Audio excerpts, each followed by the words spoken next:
আলহামদুলিল্লাহ বেতন পাইলাম। আর বেতন পাইলে আমরা প্রবাসীরা কি করি? সবচেয়ে বেশি বড় ভুল করি। ভুল করা যাবে না। আমার মতন বুদ্ধি খাটাইবেন, তাহলে টাকা পয়সা কাজে লাগাইতে পারবেন। বুদ্ধি না খাটাইবেন, আইক্যওয়ালা বাঁশ খাইবেন, আর সাথে এরকম একটা ভাঙ্গা হাড়ি কেন পাইবেন। কত টাকা বেতন পাইলাম এটা আমি নাই বললাম। টাকা ভাগাভাগি করার পর বুঝতে পারবেন যে আমি কত টাকা বেতন পাইলাম। 1 2 3 4 এই হইলো 450 টাকা দুবাইয়ের দেরহাম। এটা আসতেছে বাংলার 15,000 টাকা। এটা হলো আমার পরিবারের সাংসারিক খরচ। এই 15,000 টাকা আমার পরিবারের জন্য যথেষ্ট। কারণ আমার পরিবারে চাল কিনা লাগে না, পানি কিনা লাগে না, তৈ তরকারি তত একটা বেশি কিনা লাগে না। কারণ যেহেতু আমার বাড়ি গ্রামে, সবজি টবজি বাড়িতে চাষ করে ওইটাতে চলে যায়, মাঝে মধ্যে মার্কেট থেকে কিনে আনা লাগে। তাই এই 15,000 টাকা আমার পরিবারের জন্য এনাফ। আর ডাক্তারের যদি কোনো খরচপাতি লাগে তাহলে কোনো কোনো মাসে একটু বাড়াইয়া দেয়, বা অনেক সময় বাড়িতে থাকে, এটা চলে যা। এই গেল পরিবারের সাংসারিক খরচ। 1 2 এখানে হইলো 250 দেরহাম, বাংলার আসতেছে 7,000 টাকা।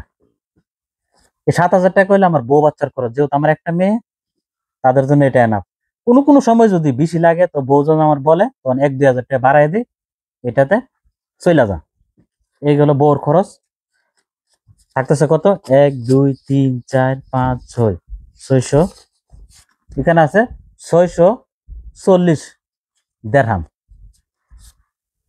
প্রায় বাংলার 20,000 টাকা আসতেছে। এটা হলো আমার নিজের একান্ত ব্যক্তিগত। এটা কোথায় রাখুন? আমার নিজের অ্যাকাউন্টে রাখুন। আমার যে একটা নিজের অ্যাকাউন্ট আছে, এটা কিন্তু পরিবারের কেউ জানে না, বউ বাচ্চা কেউ জানে না, শুধু একমাত্র আমি জানি। কারণ প্রবাসীদের অ্যাকাউন্ট থাকলে আর এটা পরিবারে জানলে এটা কিন্তু ঝামেলা সৃষ্টি। এই জন্য আমি কাউরে জানাই নাই, নিজের নামে একটা অ্যাকাউন্ট করছি। এই অ্যাকাউন্টের ভিতরে এই সম্পূর্ণ টাকাটা আমি রেখে দেবো নাই মনে করিয়া। আর যেহেতু আমরা দুই ভাই, এক ভাই 1 মাস খরচ চালা, আরেক ভাই আরেক মাসে আমি খরচ চালাই। তো যে মাসে আমার ভাই খরচ চালায় ওই মাসে টাকাটা কিন্তু আমার বাঁচতেছে না, 450 দেরাম। এটার সাথে অ্যাড করি, কইরা কি করি, 1100 দেরাম হইলে প্রায় বাংলার 35,000 টাকা আইতেছে। ওই টাকাটা পরের মাসে কি করি, আমার নিজের অ্যাকাউন্টে রাইখা দিই। আর আমার যে মেস খরচ আছে, বিদেশ চলতে গেলে মেস খরচ একটা অন্য খরচ আছে, এটা মানি ব্যাগের কোনায় রাইখা দিলাম, এটা আপনাদেরকে নাই দেখাইলাম, ওইটাতে আমি চলে যাই। আপনি যদি আমার মতন বুদ্ধি খাটাইয়া এভাবে বিদেশ করেন, বেশি দিন বিদেশ করা লাগবে না।